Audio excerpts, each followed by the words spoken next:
Welcome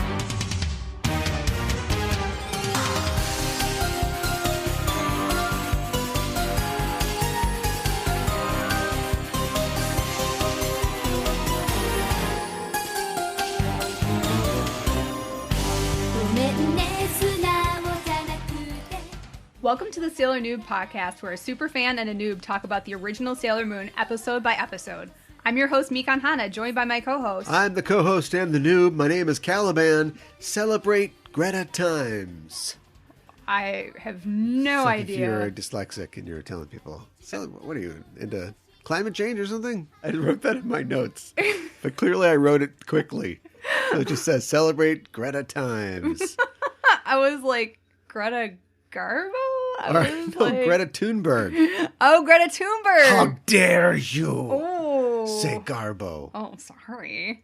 Today we are talking about episode number 97, Mizu no Labyrinth, Nerawarata Ami in Japanese, The Labyrinth of Water, Ami Targeted, the English translation, and the English title, Damp Spirits.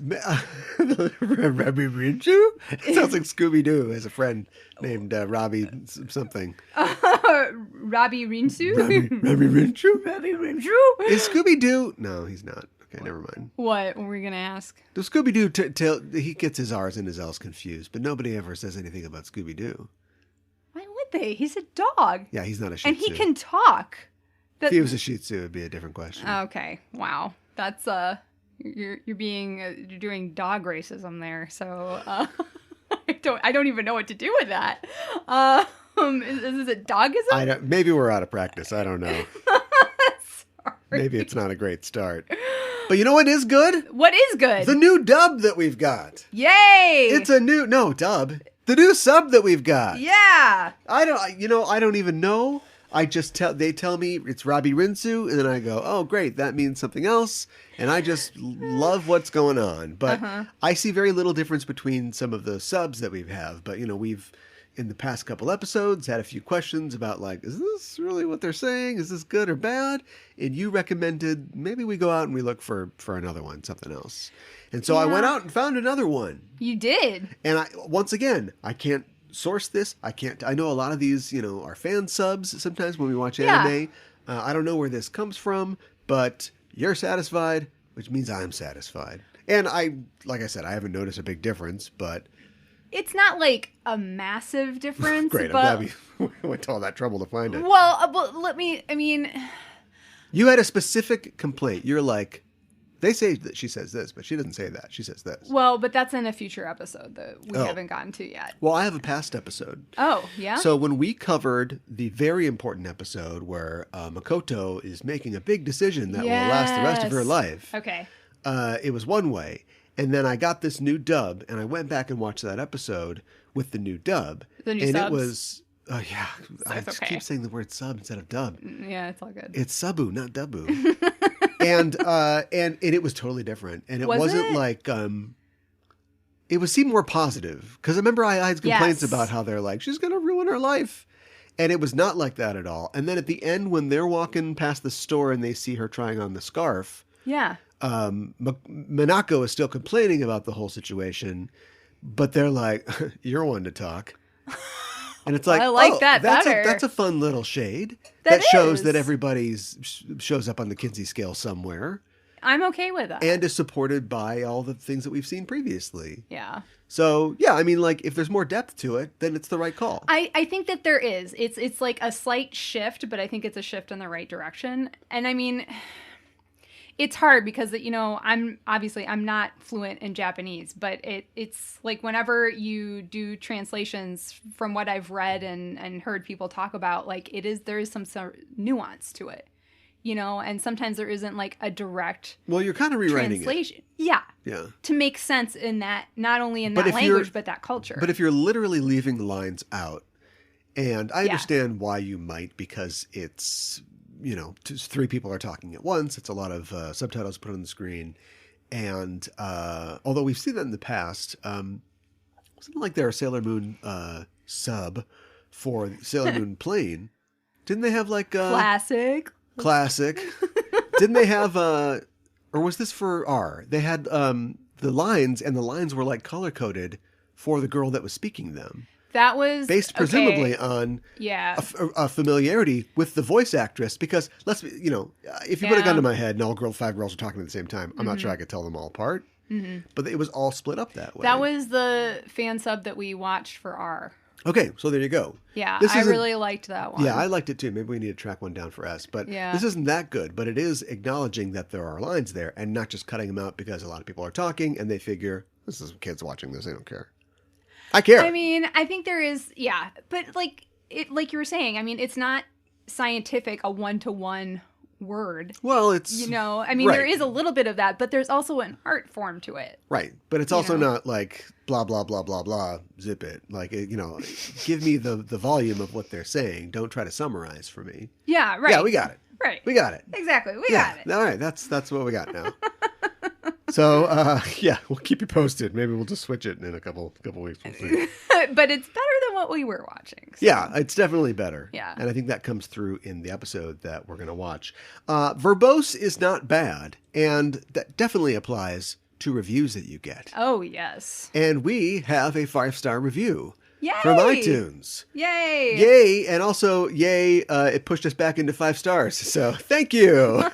Even better. Thank you, reviewers, 5-star reviewers, and specifically Gil, who left us a review on December 21st titled, Not the Only Game in Town, parentheses, but the best. Ooh, what a great title. And also, what a happy holiday gift for us. Yeah, thank you. Yeah, thank you. I didn't get you anything. And the review continues, I can't recommend this podcast enough. I only got into Sailor Moon over the pandemic. Parentheses, all 5 seasons and 3 silly but beautiful movies, and searched through every related podcast I could find. This is the only one I've listened to religiously. I'm now rewatching along with Pod. The hosts have great banter and very good takes on the characters and storytelling. I especially love all the pop culture references and have truly learned a lot about Japanese culture that I was clueless about before. Really well done. Can't wait to keep listening. That's awesome. Thank you. Thank you so much. We can't wait to continue to do this with you listening. We appreciate that you appreciate us. I have to say that I don't, partially because I'm busy and also because we do this show a lot, I don't really listen to a lot of other Sailor Moon podcasts. Right. Or at least I don't really consume audio podcasts. I follow a lot of Sailor Moon Twitter people and Instagram people. Right, so I see videos and I see content sometimes, and I like everything that I see. But I have no idea what we're up against. You know what I mean? Like, we're not... As far as other podcasts go. And I just bring that up to say, like, we're not trying to counter program.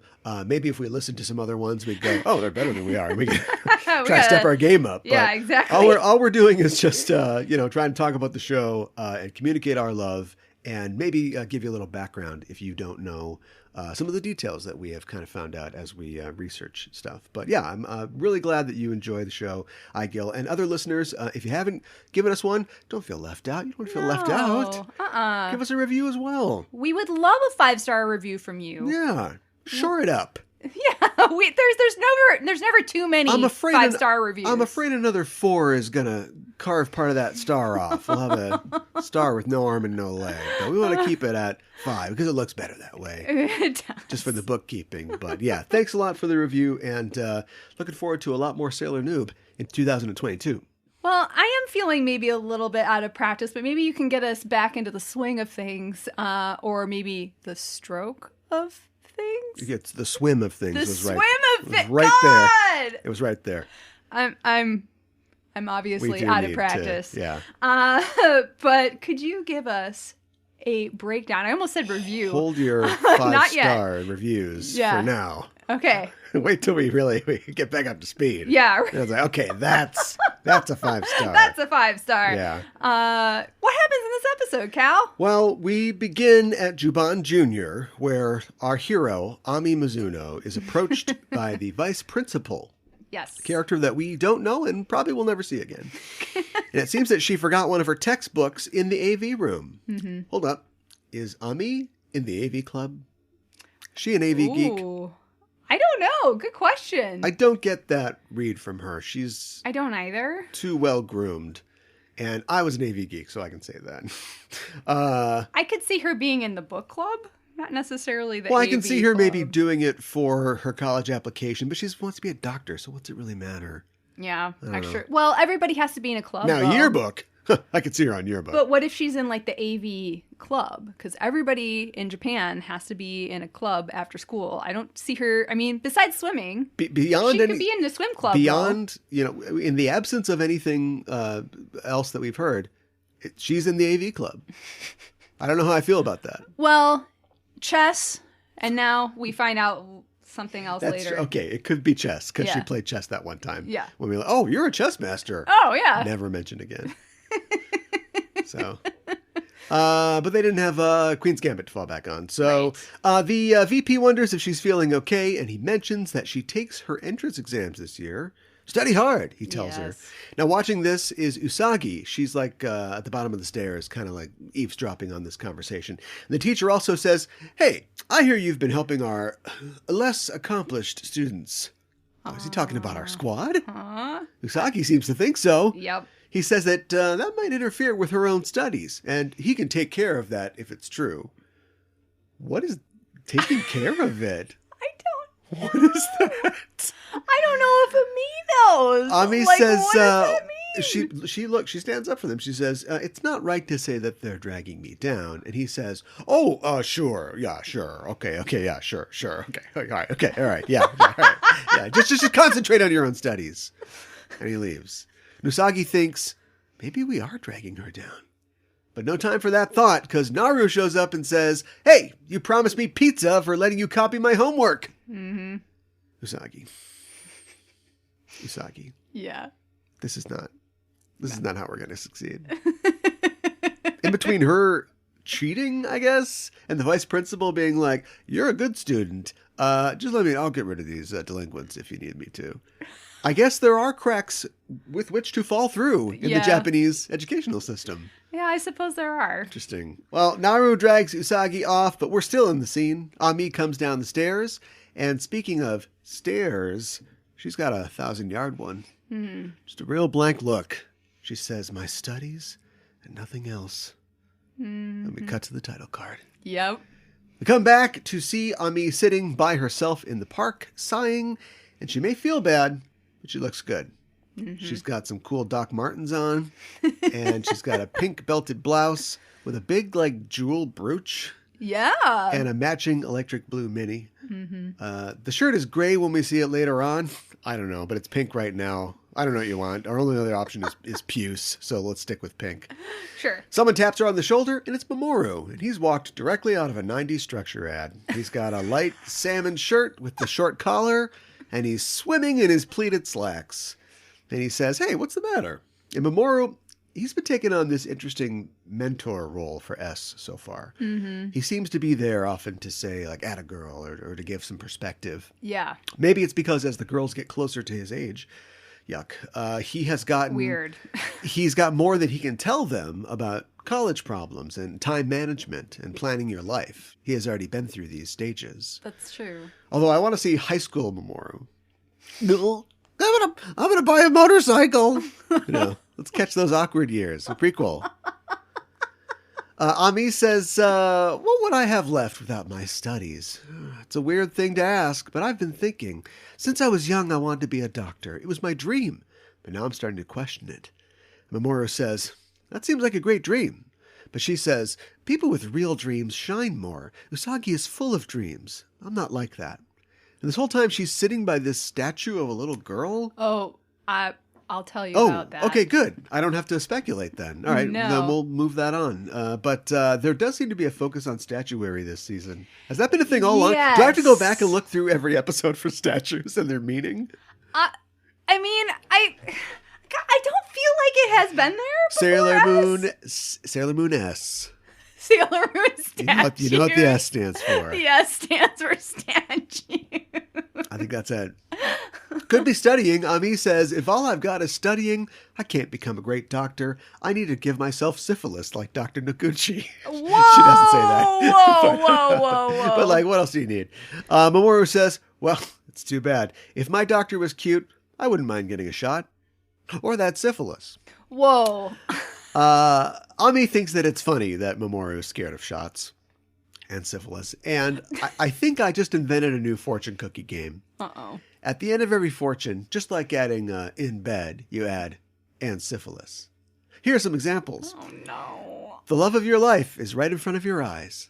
And syphilis. No. Behind this fortune is the love of my life.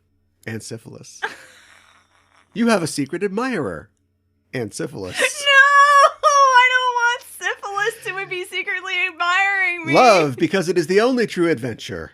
And syphilis. Oh, no. The love of your life will appear in front of you unexpectedly. Oh, my God. And syphilis. And my personal favorite, an old love will come back to you. And syphilis. No. So try that the next time you're at Liho Fucks.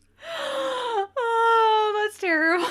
Anyway, Ami feels better because it's the first act. We know it's a premature enlightenment, but it's nice all the same. She's off to study and go for a swim, and as she runs off, he says, "You shine perfectly just as you are."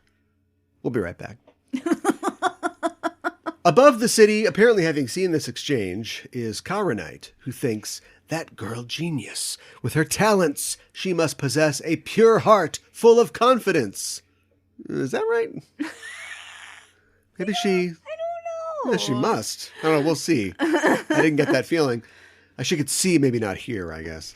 In the top floor of a high-rise is a pool. Okay, so this is like a club or something, right? Yes. Okay, all right, because we saw this before and we thought maybe it was like the penthouse that these rich lovers live in. But I think it's like a club. I'm not sure if when we saw it, what we saw before is the same place or not. It might be.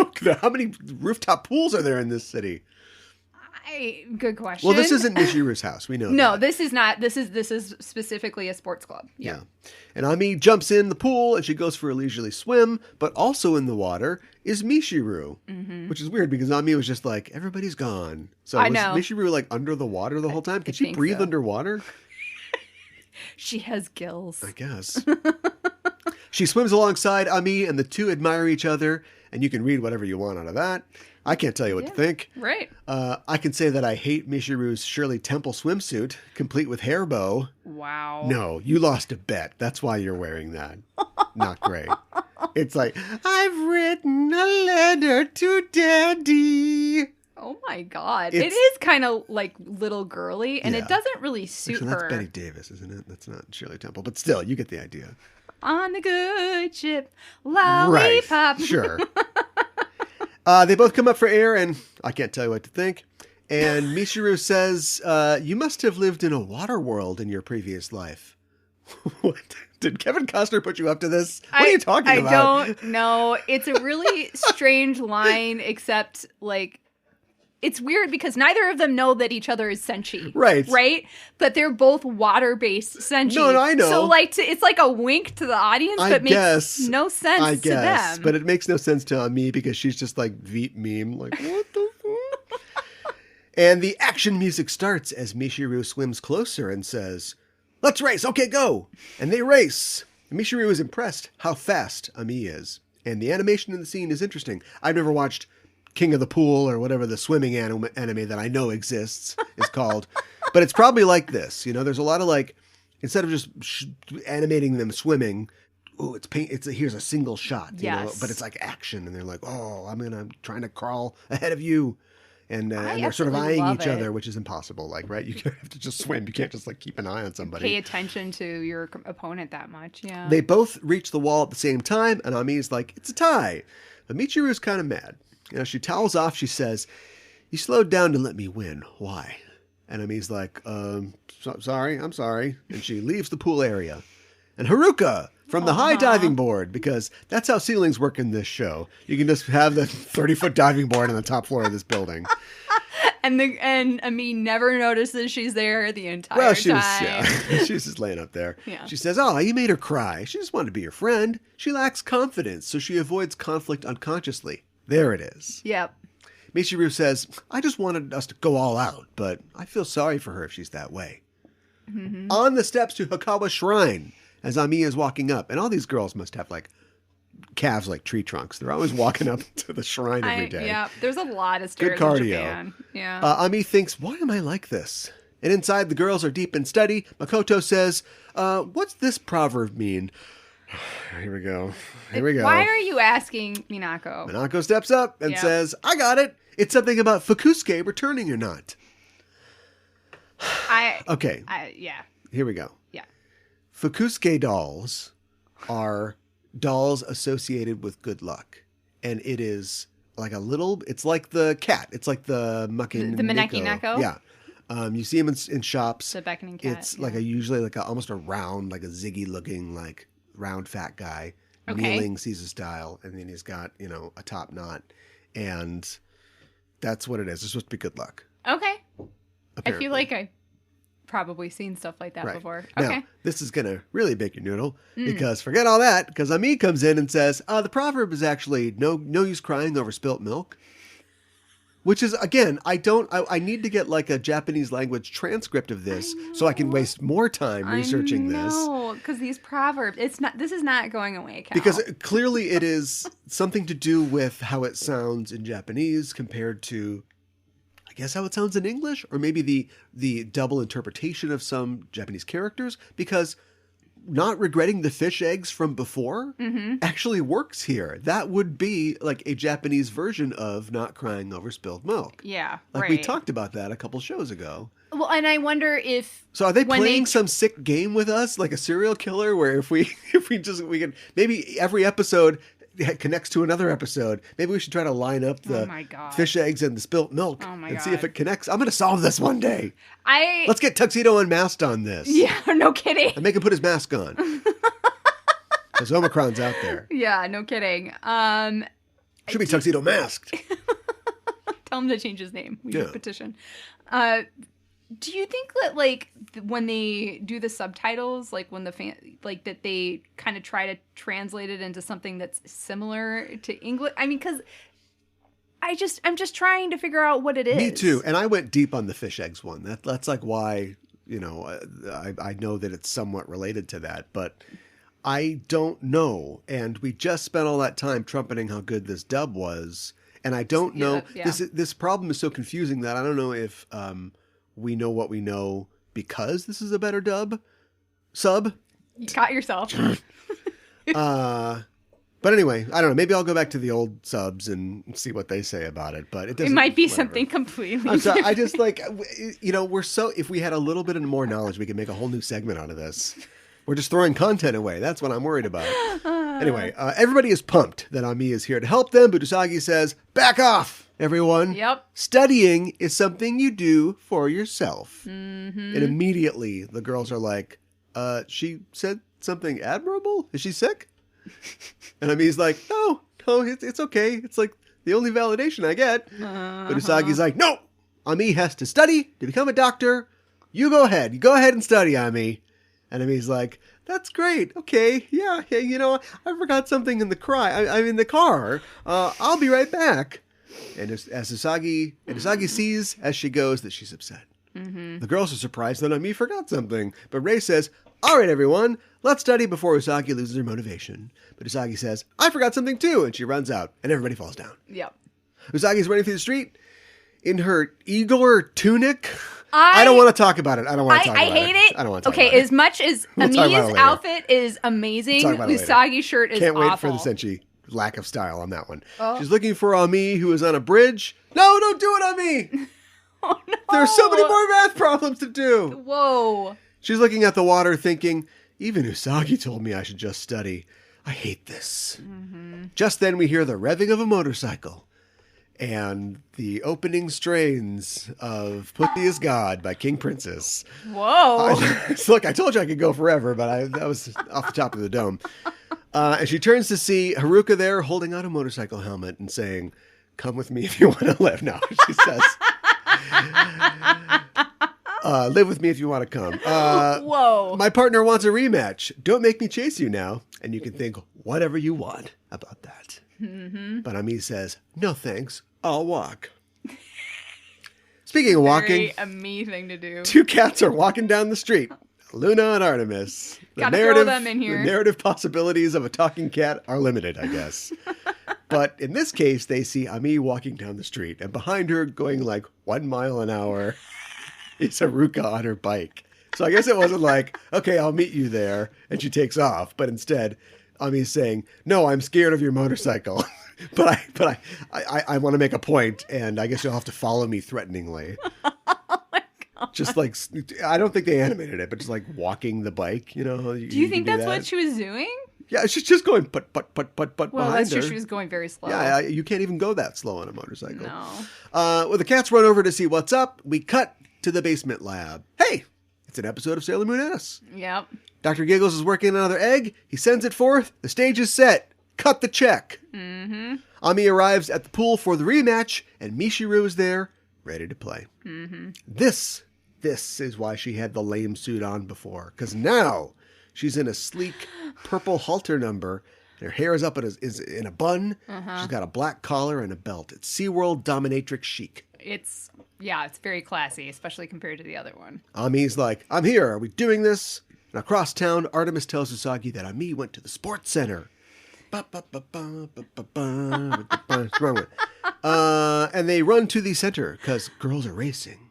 We gotta stop this. They ate 29 minutes ago. Yeah.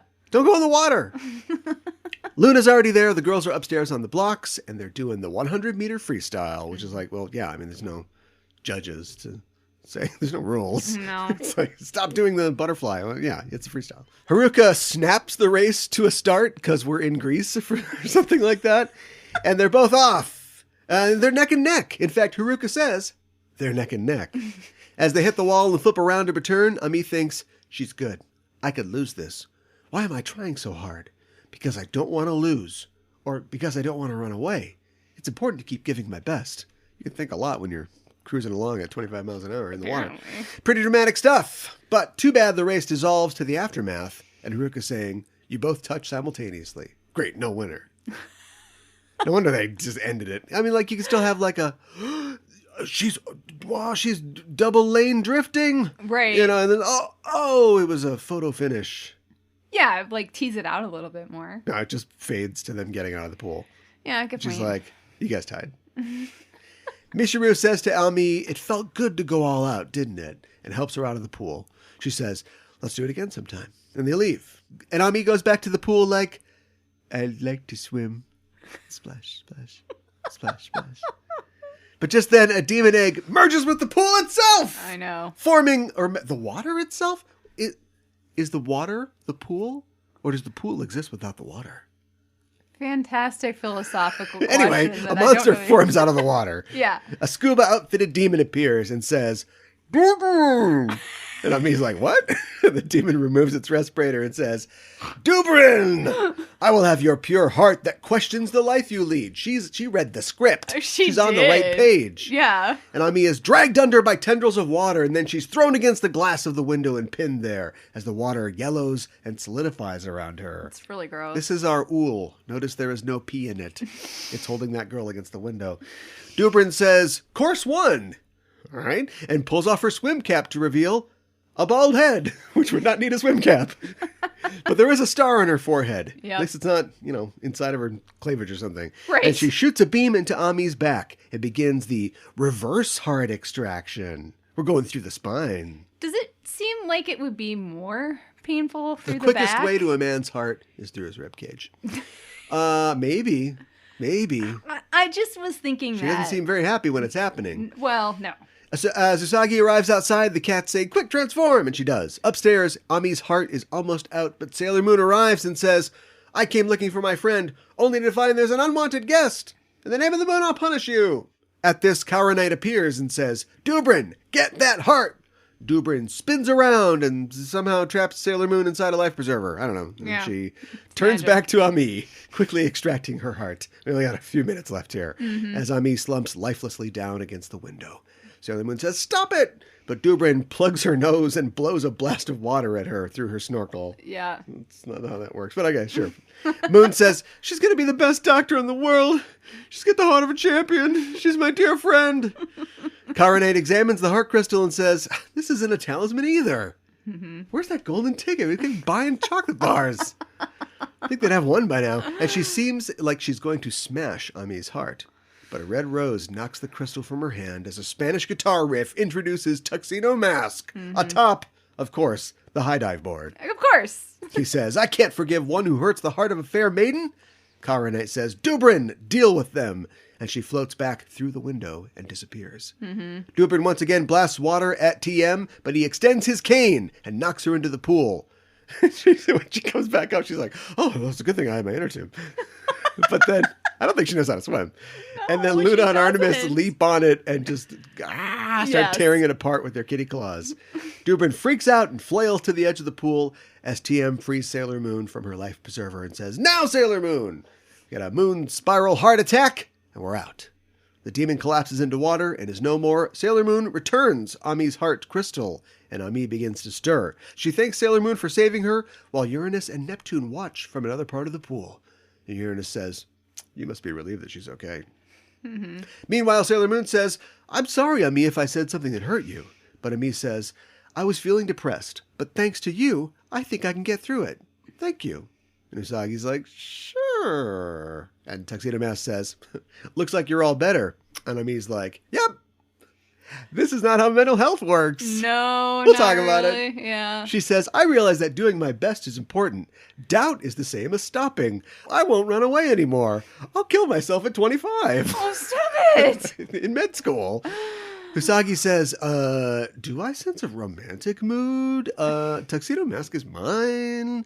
And Ami says, but I'm not going to give up. And she grabs his arm. And Usagi freaks out. And it's really funny. And it's a lot more mature than this episode has been up to this point. Yeah.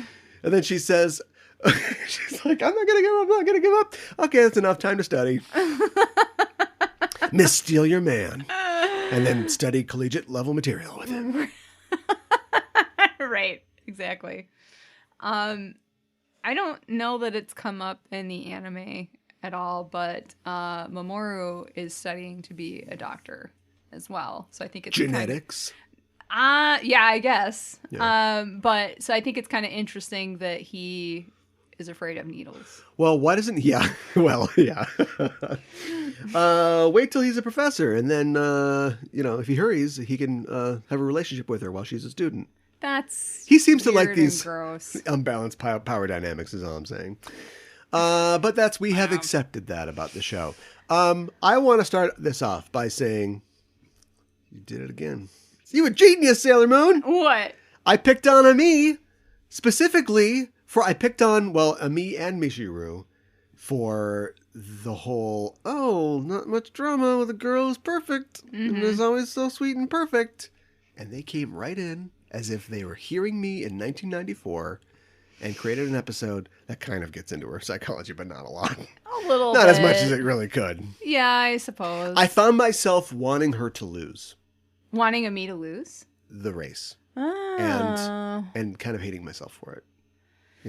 You see this kind of character in anime a lot. You also, you say it in any form of entertainment. It's the person who is a perfectionist, is gifted and is used to getting something and becoming obsessed, with being the best and doing it unconsciously. Like, what does it matter that she's a good swimmer? It doesn't really matter. No. And so if she could, I know Michiru is pushing her. Still not sure how these girls connect to the main girls and if they're serving as a foil or if they're, you know what I mean? It seems like they are encouraging them to do things they wouldn't normally do. And when you're a teenager, that can be really good, or that can be really bad. Smoking in the boys' room. You know what I mean? And I don't know where we're at yet. I think that I think the message is supposed to be positive. I think it is. But I was like, if she lost this, she could go, it doesn't matter.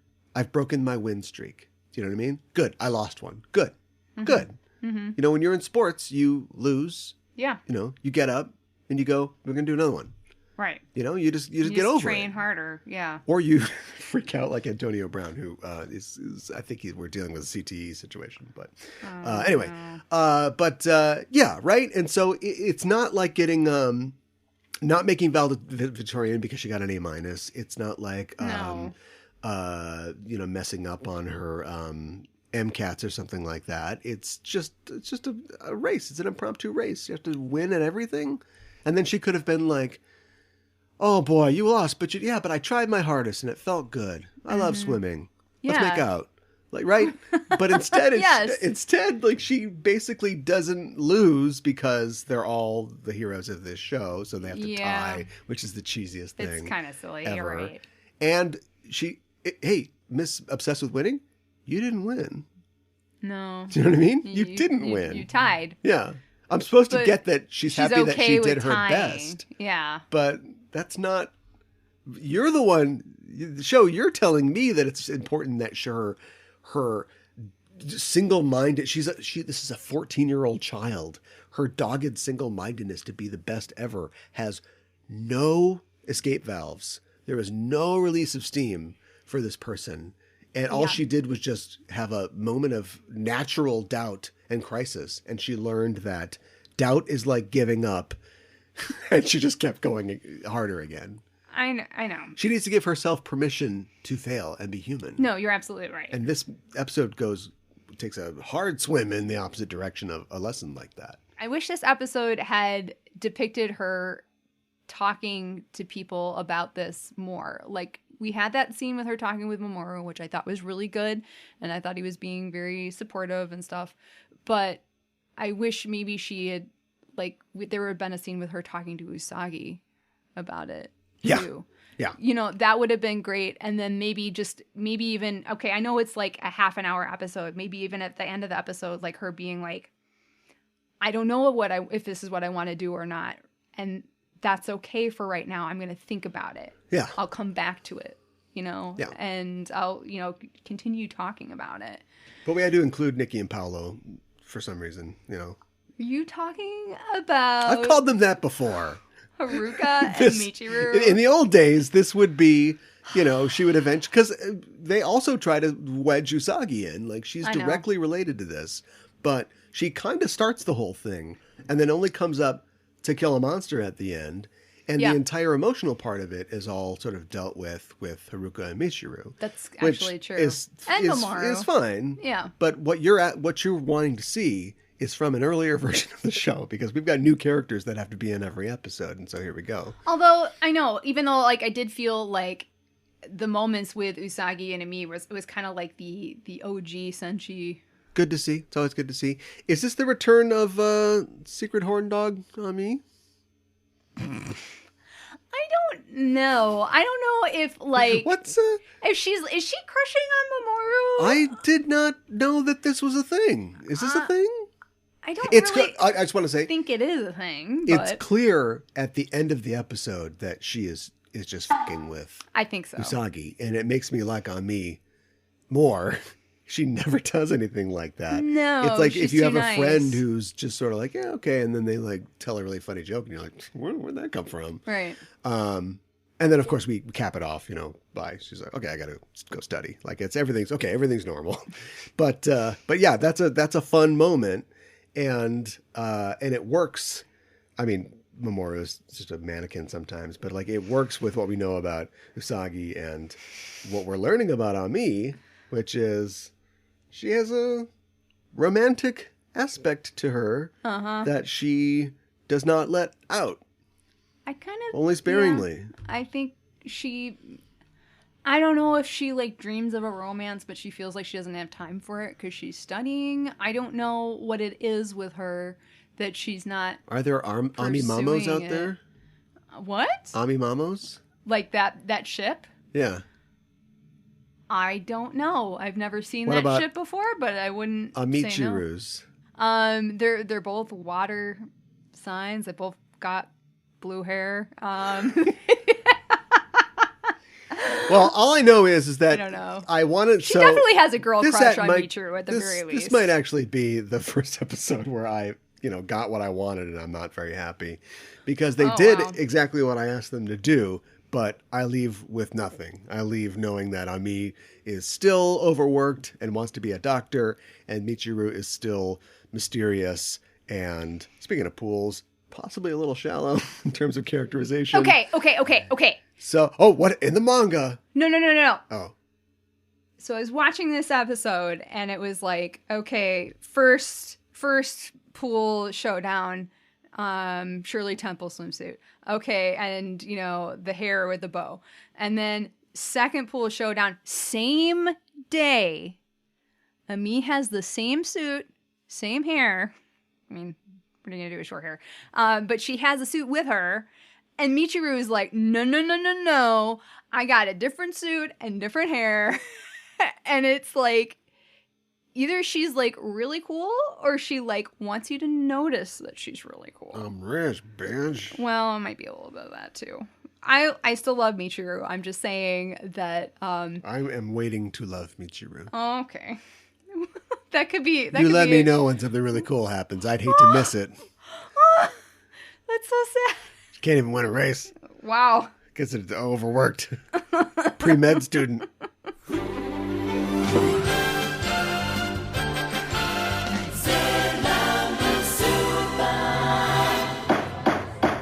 Your Honor, a courtroom is a crucible. In it we burn away irrelevancies until we are left with a pure product, the truth, for all time. Oh man, this is so intense. Data's on trial for his life.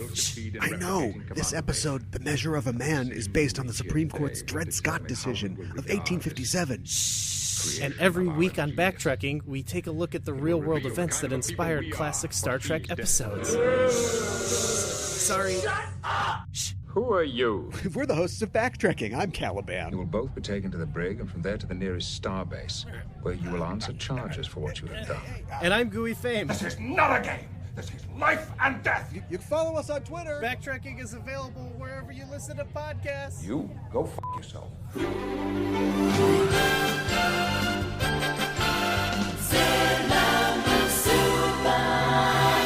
Today for Kuro Miru, or Curiously Looking Around, where we talk about elements of Japanese culture within the episode, we're going to talk about swimming in Japan.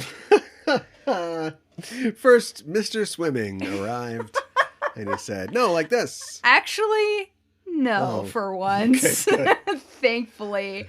I mean, okay, so there's actually a lot specifically to do with Japanese culture and swimming. So, yeah, it's something you see a lot in entertainments, in animes, and maybe it's just because it's a high school sport and 90% of things are set in high schools, but I feel like you see slip swimming a lot. Yeah. So perhaps it goes without saying, but being an island nation, swimming has played an important role throughout Japan's history. The 107th Emperor of Japan, Go-Yōzei, who ruled from 1586 to 1611, was a great advocate of swimming. He is largely considered to be the founder of the first national open water swimming organization in 1603. Huh. Go-Yōzei... Whoa, pause. Whoa. This is a hot time for Japan, right? He's the emperor? Yes. Does this end with him on a stick? Whoa, no. This is the time period where Nobunaga, Toyotomi, they are uniting all the clans and stuff. So is he like, where does he fit into that as the emperor? Is he a figurehead? I don't. What am I talking about? He's instituting a swimming plan. Clearly, he has nothing to do. Wow. I don't know okay, that's a fantastic question, but I don't know if the emperor is a figurehead yet or not. But Go-Yōzei also decreed that school children in Japan should learn how to swim, which is still in effect today. So every kid in Japan who's in school. That's their oldest law? It's I don't know if it's their oldest, but it's up there. I mean, I should also mention that the first mention in swimming was mentioned like in their like earliest writings. So Sure. like way, way, way before this. So it's, it's really important.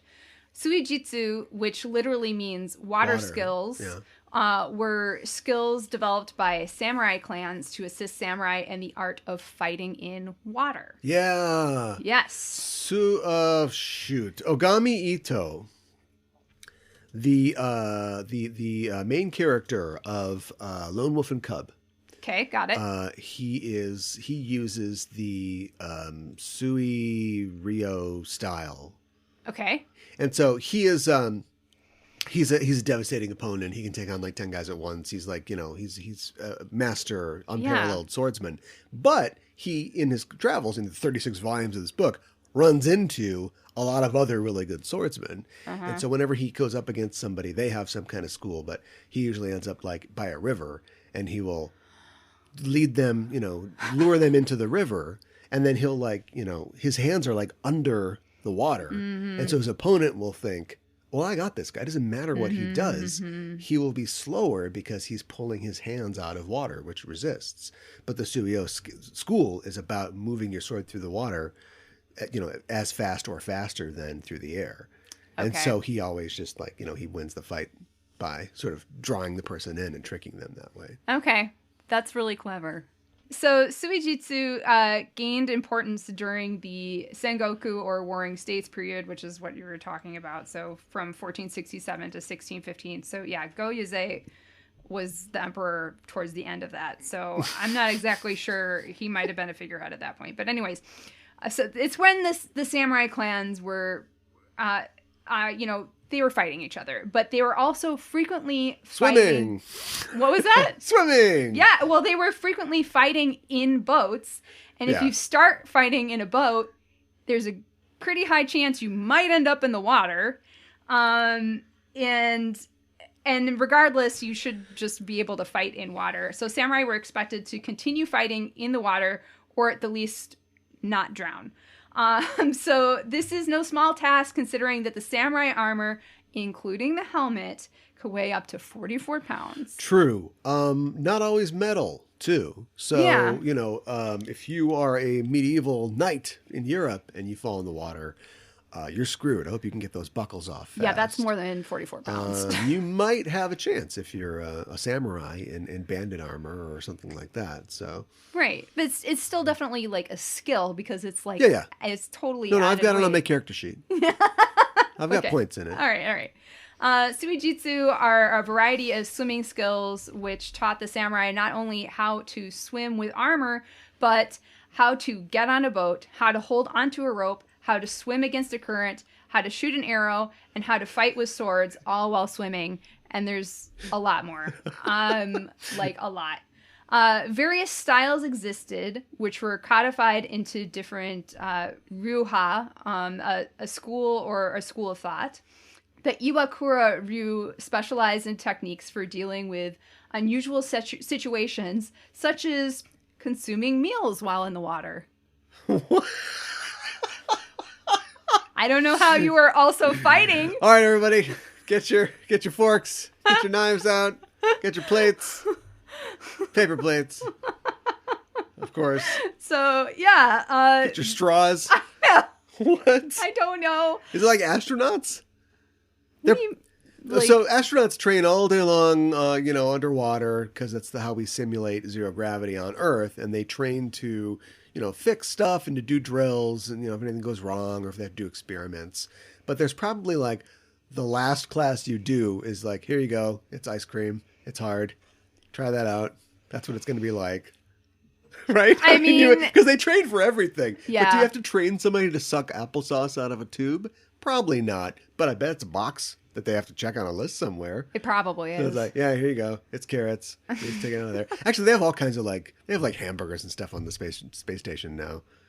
Do they really? Yeah, they always hear about so before taco night, we decided that, what, taco night? What are you talking about? What? Tacos in a bag? Maybe? Yeah, well, I'm sure they don't cook the meat. You can't cook because you can't contaminate the air. But I'm sure they have. Actually, you ever seen a Taco Bell's kitchen? That's pretty much how they make the meat. I don't. It comes frozen and they just heat it up. So Taco Bell probably sponsors Taco Night at the International Space Station. There's just going to be a Taco Bell emblem on the space station. In space, no one can hear you run for the border. Bong. Bong. The traditional style of samurai swimming has been maintained by the Japanese Swimming Federation through Nihon Eiho up to the present day. Nihon Eiho, or Japanese classical swimming, is a form of martial art derived from over 100 suijutsu techniques by different samurai clans. Oh, man. Yes. It is unknown today how many different ryuha existed during the time of the samurai. However, there are now 13 schools that are recognized by the Nihon Eiho Committee, which is part of the Japan Amateur Swimming Association. The martial art is still practiced today. The Nihon Eiho Committee holds 2 events annually. One presents new research on the Nihon Eiho inceptions and teachings, while the other event includes various competitions, trials, and rankings. So people still practice it. As a country that has a long history of developing swimming techniques, Japan has also influenced modern swimming techniques. In 1928 at the Olympic Games in Amsterdam, Yoshiyuki Tsuruta won the gold medal in the 200-meter breaststroke. This was only the second gold medal that Japan had won at the Olympics ever. This win is largely responsible for the explosion in popularity that swimming had in Japan immediately after. Besides studying the Americans who had previously dominated swimming at the Olympics, the Japanese also started utilizing underwater photography to capture what was happening under the water while the swimmers swam. At that time, swimmers were encouraged to have square shoulders in order to be stable and to have as little roll as possible.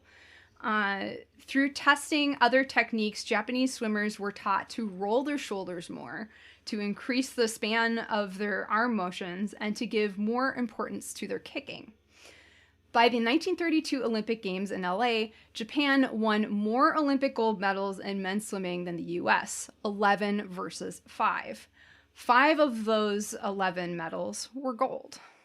The rest of the world soon adapted to this new method of swimming. Japan has a lot of pool rules when it comes to lap swimming, none of which were really present in this episode completely. We'll get to it. So I'm going to basically go over some of the pool rules that you might run into, and rules vary from facility to facility, especially between public and private. What are the feelings on horseplay? What? I need to know that. I don't think it would be encouraged. Okay. I'm going to say no.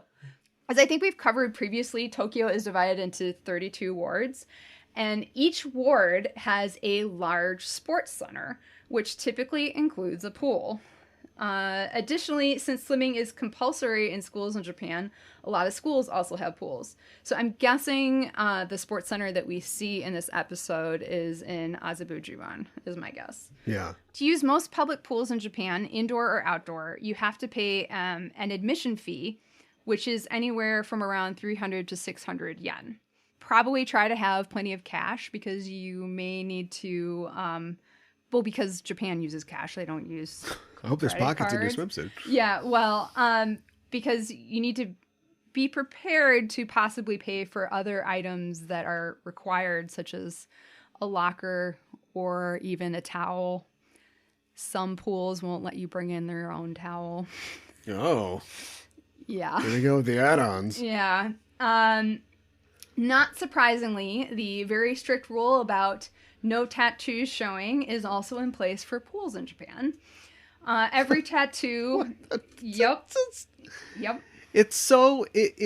Look, we've confronted it. We've talked about it before. But it's just like... It's just discrimination. I don't know at what point... It's just discriminatory. Well, at this point, yes. I don't know at what point... They're a subclass, socially. Mm-hmm. I don't know at what point Japan's going to get over this. What's next? Red hair. What? What's next? You got a fringe. You got to get out of here. I don't know. Maybe. Right? Yeah. I know what you're saying. Like the Yakuza isn't that big of a deal, is it? Well, maybe they just wanted to. Maybe at one point it was though, and I don't know. I'm. It's one of those weird things where they have it's like having the oldest law in their books is everybody's got to learn to swim. Sure. And they're like, why would we change it? Right. But someday it'll change because the Japanese and their society are characterized by punctuated equilibrium. They're very the same for a long time. Then they make huge changes. That's true. And then they keep that way for a long time. Yeah. So now that we've had our first native Maori newscaster with facial tattoos, yep. Maybe the acceptance in the South Pacific will increase. And pretty soon everybody will have... That'd be nice. What is it like for Japanese grandkids to not have grandma have a Tweety bird on her ankle? I don't think they miss They're it. missing out on that vital experience. Are they? I don't know. But yeah, every tattoo, no matter how large it is, has to be covered. And it doesn't matter if the cover-up is obvious. That's fine. So smaller tattoos can be covered up with plaster or like Band-Aids. What? Yep. And for so your Tweety birds, and for larger tattoos, you will need to wear a rash guard, which is like the surface wear. Yeah. Look, if you want me to cover up my tattoo and you want my business, you better be providing a way for me to cover my tattoo. So if I can go in the spray tan booth or something like that before I hit the water. No. Oh boy. Wait till you get to some of our other things. What a that pain would not in the go. ass. Yeah. Well, wait till you hear about some of the other Well, let's ones. get to them. Okay. Additionally, visible piercings, which includes small ear studs, must be taken out. With the exception of simple band rings, all jewelry needs to be taken off before swimming. Everyone must shower well before entering the pool, but many pools do not allow anyone to utilize shampoo, soap, or shower gel. So you can't bring that in with you. Yeah. All hair products and makeup, as well as sweat, etc., needs to be washed off, but not with soap before getting into the pool. It's a hygiene thing. And honestly, this makes sense. I don't know if we've talked... Well, we did talk about it when we talked about onsen, but also when typical bathing in Japan is you, although it's a little different, you wash yourself, you wash your hair and everything before you get into the tub. So I think it's kind of like the same line of thinking with the pool. Yeah. Here's a rule for the outdoor pools: no sunscreen or tanning oil. No, they will not make an exception for you, you extremely pale-skinned gaijin. Can you imagine the difference between American society, the society of personal satisfaction and entitlement, and Japan? Can you imagine a pool in America where somebody's like, so you got to take those earrings out. We don't allow that at the pool. You can't use any suntan lotion. Yeah. There'd be a lot of managers being seen. There would be a lot of manager visibility. When in the pool area, everyone has to wear a swim cap. This rule is for everyone, men, women, children, even if you have no hair. Oh, so somebody should have escorted our demon out. Well, excuse me, you're going to have to leave. But she was actually wearing one at the beginning. But she took it off. So yeah, you're right. So there is that. The rule is in place for hygiene reasons, and it is enforced. If you forget to bring a swim cap, or you bring a cap that doesn't fit you well, which is also a no-no, most pools will sell caps in the reception area. Also, you have to go by the judges, and they're like, no, I've seen it. Not great. 5. Well, we can't have hair getting into the pool. Like, it's just so judgy. It's a hygiene thing, but yeah, I get where you're coming from. Another rule is that you cannot bring any electronics into the pool area. This includes phones, cameras, watches, and fitness trackers. A lot of pools have swimmers swim down one lane, typically the right, go under the lane rope, typically to your left, then swim back up the adjacent lane. So some pools also have designated lanes to circle swim, and flip turns are typically, but not always, allowed in these lanes. In my lane. Right. Thriving. Flourishing. At most public pools and aquatic parks, there is a mandatory 5 to 10 minute rest period every hour. I'm a pretty conscientious person. Okay? I shower in my mask throughout this entire pandemic. I will follow just about any rule you'll give me, boy. dear Führer. And like, this is driving me crazy. Spirit of 76 rising. I can't believe all their rules. The infantilization I know. that they put on these poor people. Yeah, okay. So, but this... enjoy this delicious Pocky. Oh, you can't go in for half an hour now. I'm sorry. They just tapped the sign. Yeah, no, right there. No, It's a sorry. picture of a guy eating Pocky, crossed through it. Yeah, exactly. Oh, So, I want to go kick over a trash can or something. oh boy. I want to arm wrestle an Just be eagle. Rebellious. Wow. Yeah, so this is like, most of the time it's every hour, but at the very least it's like twice a day this happens. And it is not like, you can't like choose to like stay in the pool. You cannot do that. You will get chewed out if you do that. I mean, in Japanese, as politely as possible, I'm sure. But typically this break will start with either an announcement, usually in Japanese, or a bell will ring, or the lifeguards will blow their whistles, indicating it's time to get out. The same type of signal will happen again when it's okay to get back in the pool. This is meant to be a break for swimmers as well as a safety check for the lifeguards. And during this time, like, it sounds like the lifeguards are just basically like checking the pool, and like they'll even like swim laps in the pool, make sure nobody's in the pool. Flaunting the sunscreen they're wearing. Right. Pocky in mouth. I can do this. That's the real tragedy, is Right. that they use all the things. Right. Looking at their Apple Watch. Going, I'm making pretty good time here. What is the white stuff on Zinc the nose? oxide. Yeah, have a little zinc oxide on Say the nose. zinc oxide in Japanese, in Hepburn Japanese. Zinku oxide. Okay, nice. Never gets old. Itadakimasu Usagi. What did Usagi eat in this episode? Naru finds a depressed Usagi and reminds her that she was promised pizza for letting Usagi copy her homework. I don't want to think about that pizza. Yeah, I know. Japanese pizza. Yeah, I know. Corn. Yeah, corn always comes up. Look. Because it's one of the weirdest ones. Yeah, well, weirdest toppings, I think. But, so, mayonnaise. yes. I mean, Mayonnaise I think also. you'll find corn on a veggie pizza in America. You're unlikely to find mayonnaise. Yes. Japanese. Now, ranch dressing. Wow. Really? For some. Maybe. Good for some. Yeah. I mean, I think the Japanese, by and large, love mayo. Like, a lot. They have scarcely found a food they will not add mayo to, I think. So. But Japanese mayo is slightly different than our mayo, too. I think it's a little sweeter. Yeah, we've been through all that. Yeah. The Kewpie. Kewpie, yes. Kewpie. Kewpie. Aww. Villain gauge, we rate a baddie 1 to 5 dark stars, 5 being the most wicked. The daemon in this episode is named Dobu.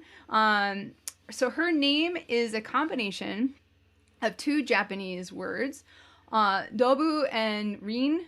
Dobu is a noun and is most likely used for the construct of dabukawa, which means drainage ditch or sewage channel. Wow. Way to bury this demon before she even comes out. I know. Get out here, sewer pipe. I know. Dobu can also mean ditch, gutter, trench, drain, or groove. You piece of gutter trash. I know. Rin means ring, as in the flotation rings that she's wearing and shoots at people. So there you go. Wow. Yeah. Not just from the start. Well, I got a little coda to that. So also worth mentioning, Doburin also says dabun a lot. Besides her name and other things. Dabun is a Japanese onomatopoeia that means it's the sound of a hefty object falling into water.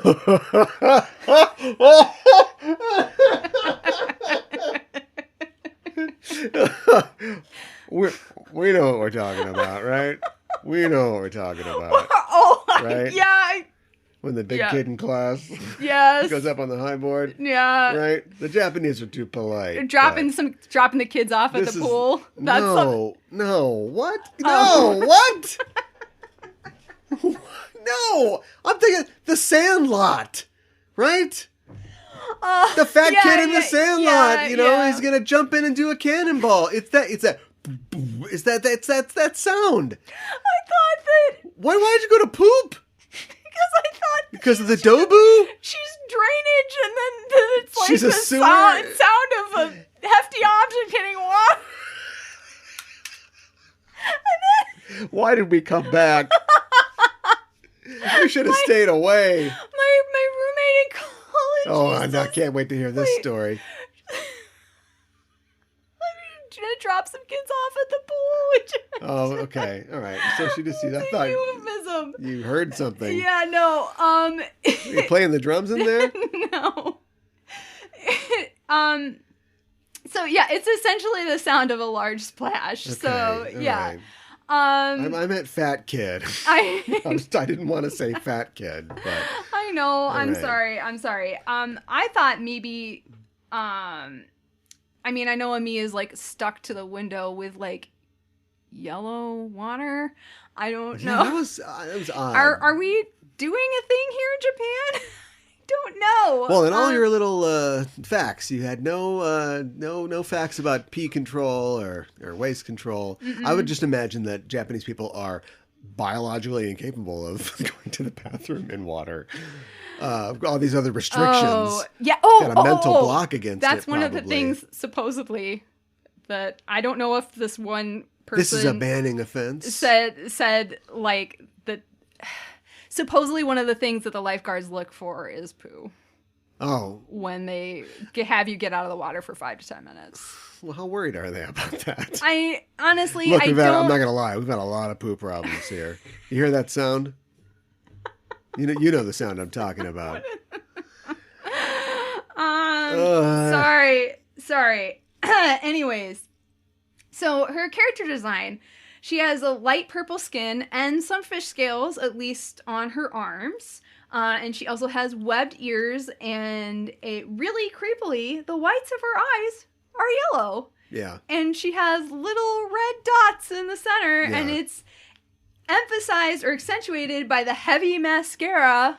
It's really creepy. Unsettling. Yeah. She is wearing a one-piece black swimsuit with a red design on her stomach and chest. She's also wearing not one, but 2 swim rings, a snorkel with an air tank, swim fins, goggles, and a swim cap, which she, of course, later takes off to reveal her star tattoo on the top of her bald head. By the way, one rule I didn't mention was there are no pool toys allowed in pools with lane swimming. So this includes every single swimming item that Daburin is wearing. If I see you have fun, I swear to God, and I'll know you're having fun. I know. Okay, so now we're up to our rating. I like how she says her name and her snorkel is in her mouth, so when we can't understand her. That was amazing. It's cute. She has a lot of enthusiasm, plus lots of fun water accessories. I love that the swim rings have 3 functions: fashion, restraints, and a flotation device. It's fun that she is associated with water and swimming, and yet she can't swim. So I am going to give her 4 out of 5 dark stars. It's generous. I'm completely, like her swim ring, torn, and going to go 3 because I refuse to decide either way. This is one of those, I call the Vince McMahon school of bad guy design. What's his job? He's a telephone lineman. You know what I mean? Like, he works in a deli. Yeah, and that's his gimmick. And her gimmick is like, we get it. She is related to the water. In addition to a floaty, she has a scuba thing. That's for going underwater, but a floaty keeps you above the water. But she doesn't actually go. It's all gravy. They forgot a spear gun and a plastic seahorse for making shapes in the sand. They forgot all these things. Now, that being said, I like the idea. I don't think we've run into this before, but I like the idea that her element is water, but apparently she's like can't swim. I like that too. That's one thing I really like about her, actually. Right. In the 3.5 minutes tops that she's on screen. Not enough time to make an impression. That's interesting contrast in the fact that she's like afraid of the element that she's supposed to operate in. How does it work at the Demon Employment Agency? You know, did she lie on her application? How did she end up in this situation?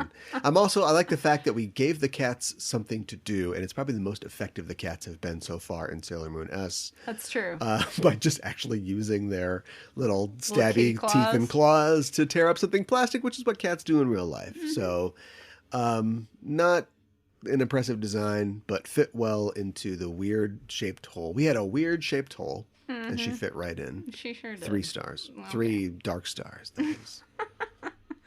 For Farewell, My Lovely, which is where we rate the way they go out, she looked like she was about to drown and was gasping for air as she said, lovely, and then she turned into water and her form disintegrated.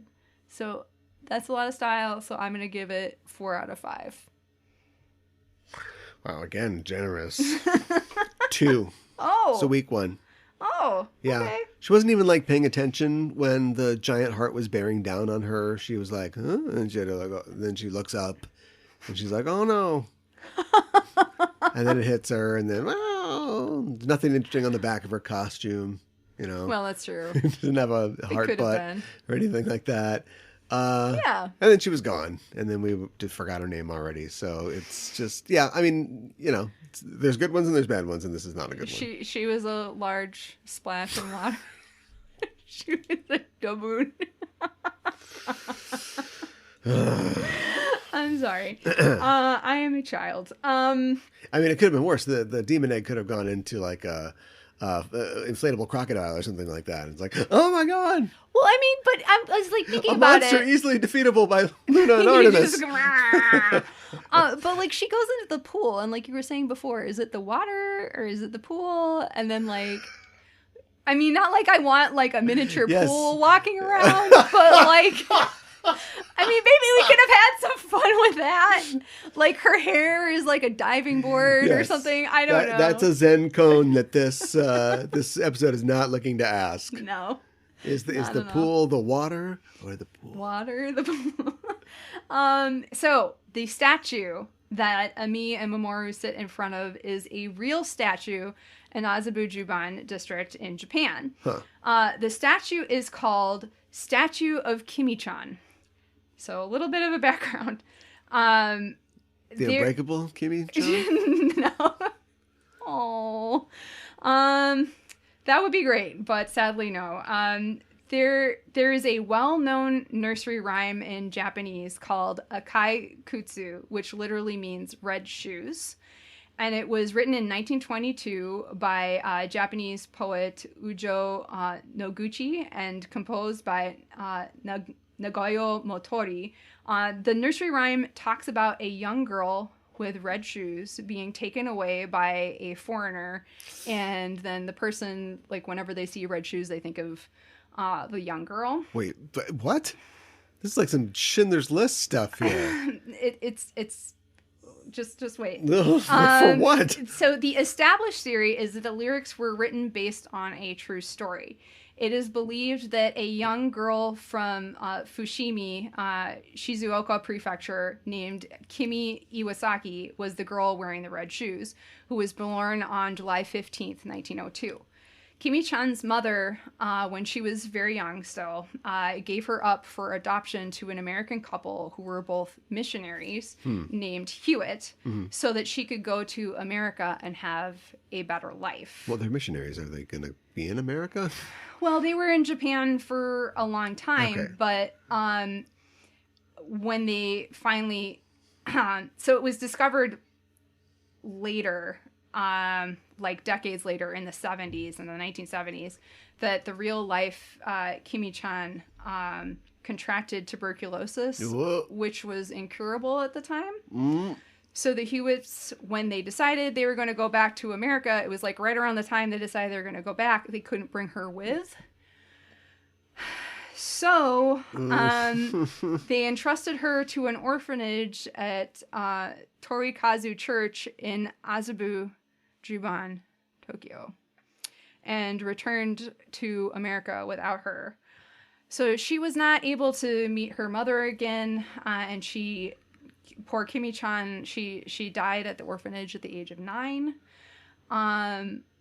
And her mother went her entire life thinking that Kimi had gone to America with the Hewitts, because she, once this was found out, she had already passed. What happened to her shoes? I don't know. So So her story is a well-known story, and the Akai Kutsu is a well-known nursery rhyme. And it's Kimi Chan's story it represents the sacrifices made by a parent for a child. That's what it's supposed to. I guess. For the good of the child, which is probably why the anime depicts Ami sitting here. Because so much worse. Because she's thinking about her mother, how her mother wants what's best for her, and how she's made sacrifices for her as well. If you do one of those things where the character is in a reverie and it's not fully animated, they're seeing like rosy colored pictures of a past, you know what I mean? You draw 3 or 4 of those, you hire one of the Senshi voice actors, or just somebody who does incidental voices, whoever does the Yoma that week, to go, Ami-chan. You could construct a flashback scene featuring right. Ami's mother without having to do a character design, just to show her hands and not her head or face. You're absolutely right. And we could build because clearly this, now that I know that, like, and then also, you know, what she says in the episode, this is clearly about the expectations on her by her mom. Why does the anime not want to explore that at all?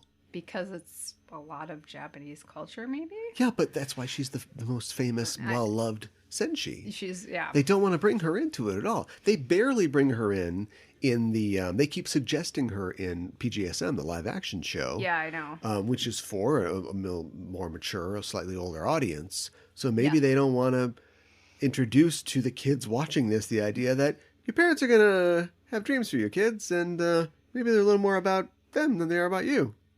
Right. Have fun. Yeah, right. Exactly. Here's a Glico commercial. I know. When I first read this, you know what popped into my head? Pacific Rim.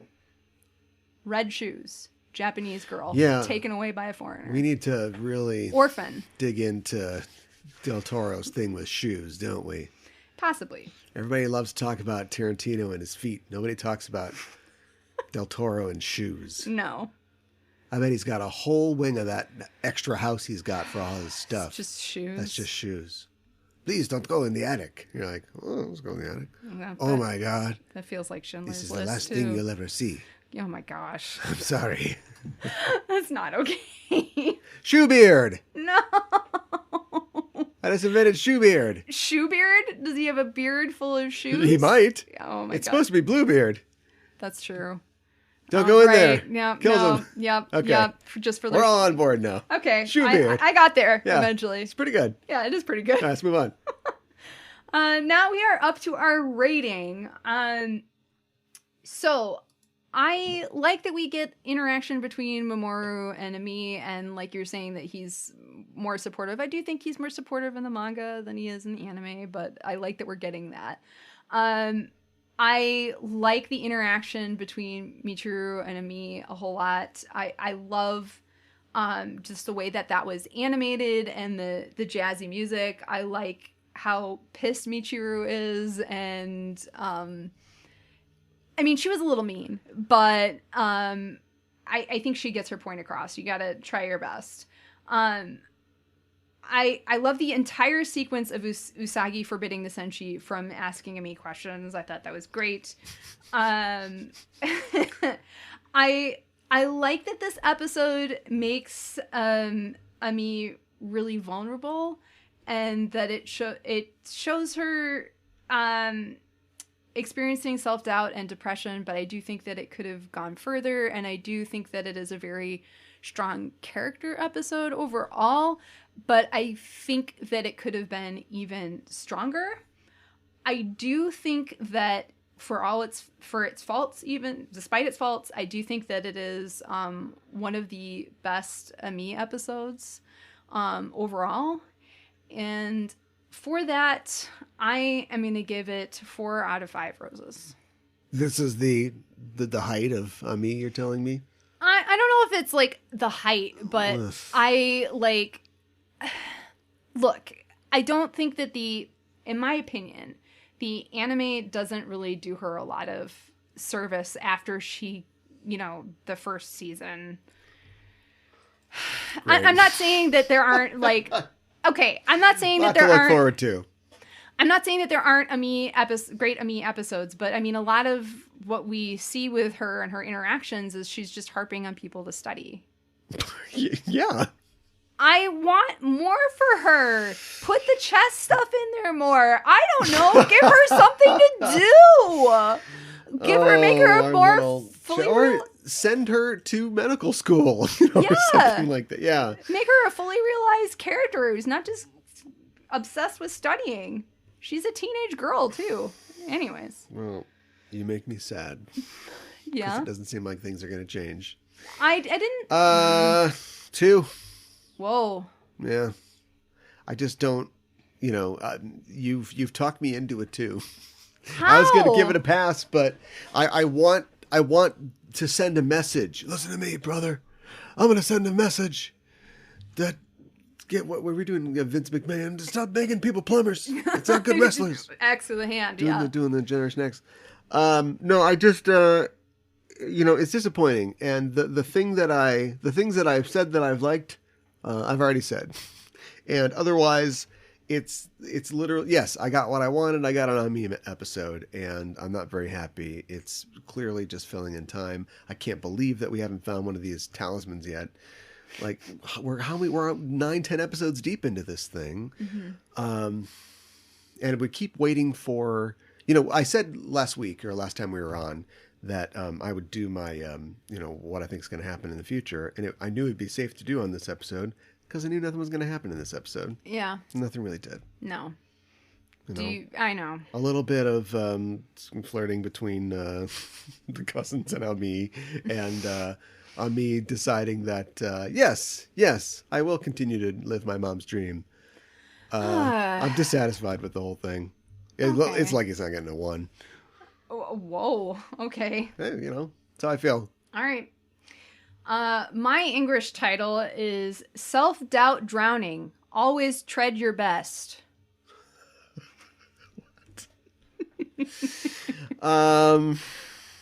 Wow. Yeah. Okay. I like it. Yeah. My Cloverway title is Drops of Mercury. Okay. Yeah. I get it. Got it. That's good. Is it? Okay. You seem unenthused like you are about this episode, so. Yeah. I'm disappointed Started that I from the somehow bottom. talked you. Hopefully we will be here at some day, but yeah. That I talked you into lowering your rating. No, you didn't talk. I mean, you didn't do anything, and you didn't do it on purpose. But the more you talked about how, like, oh yeah, maybe it doesn't all work. It's like, yeah, I don't think it does. Too. Okay. All yeah. right. You let us down, Labyrinth. Had a lot of hopes for you. Next episode, we are talking about episode number 98. Tomodachi no Sukue Moon Uranus Rengo in Japanese. To save our friends, Moon and Uranus join forces, the English translation, and the English title, Friendly Foes. All right, listen up. Listen, we're going to try to fix what we just did. Okay. I really brought the room down by hating most of everything in this episode, unfortunately. I like the swimsuits. They clearly thought about how they were supposed to look, and even though I didn't like the one, they were doing a thing. They were doing a thing. All right, here's what's coming up. I just realized that we may have cheated a little because the other sub that we were watching, I think might have been a Japanese TV broadcast. For some reason, it was showing the OP that appears in the second half of the season first. And I only realized that when I started watching our new sub, which I believe comes from the DVDs, where there are all these elements that are not in it. They are added later, like the presence of Chibiusa. So I already kind of know some things because we've seen that, and they idiots stuck that on the front of the first the episodes in the first half of the season. I was like, why are they showing these characters that are not? I was wondering. So, otherwise, like, what do I say? I don't know. We got to find out who Uranus and Neptune are working for. Yeah. Unless, and they've done this before, unless we completely introduce something entirely new and unknown sometime soon, They must be working for something that we have a chance at knowing about, right?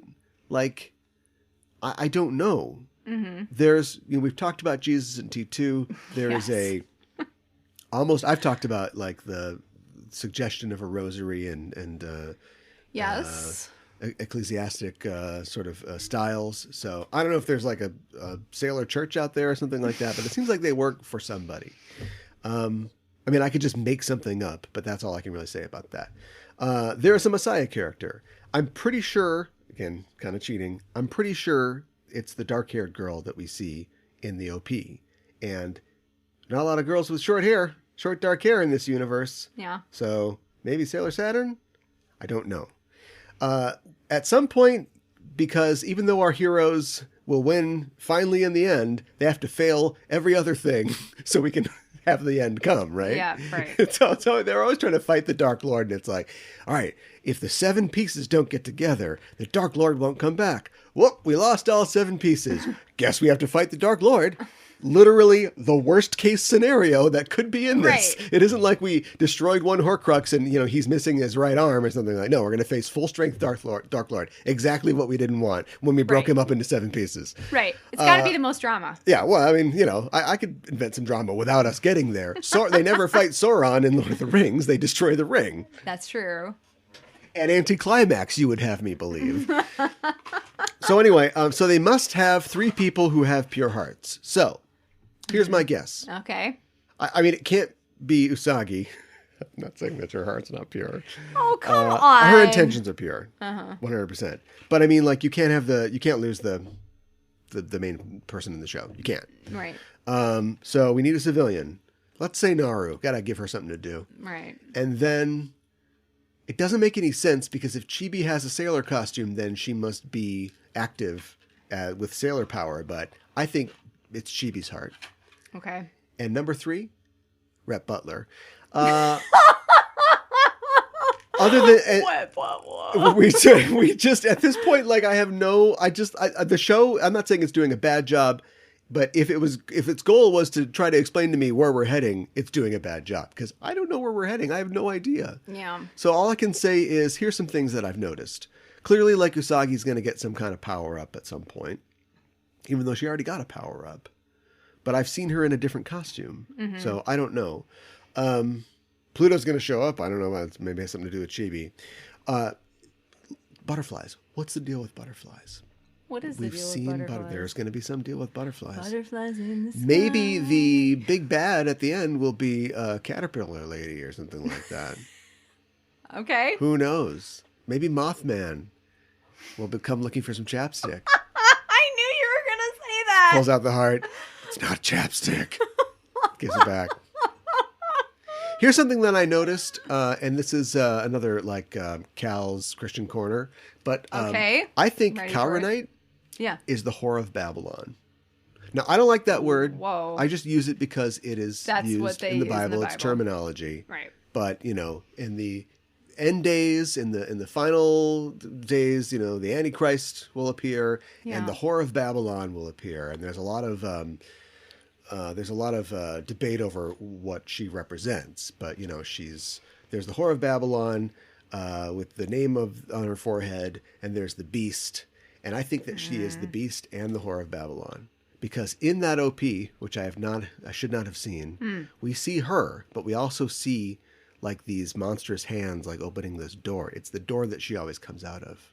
Okay. So I think that she represents the beast of Revelation and the whore of Babylon. Okay. That's a lot. And syphilis. That's all I got. I want to say more. I want to say something more definitive, but like I said, I just don't know. We're going to go through every heart in Tokyo, and eventually we'll get to the magic egg cup, but it hasn't happened yet. You know what I mean? We haven't got one. So I know. So I'm just waiting for, them to figure things out. I know. I mean, we're getting close to 100 episodes. Yeah. Or the 100th episode. Should we, I don't know if we should we do something? Celebrate good times? Yeah. Should we celebrate Greta times? Greta times. Yes, we should. Always celebrate Greta times. Come on. How do you want to? How dare you? How do you want to do that? Since you brought it up. Yeah, I know. I brought it up on the air too. I guess I'll have to think about it, but we should do something because not only is it 100, it's like halfway through the anime. Yeah.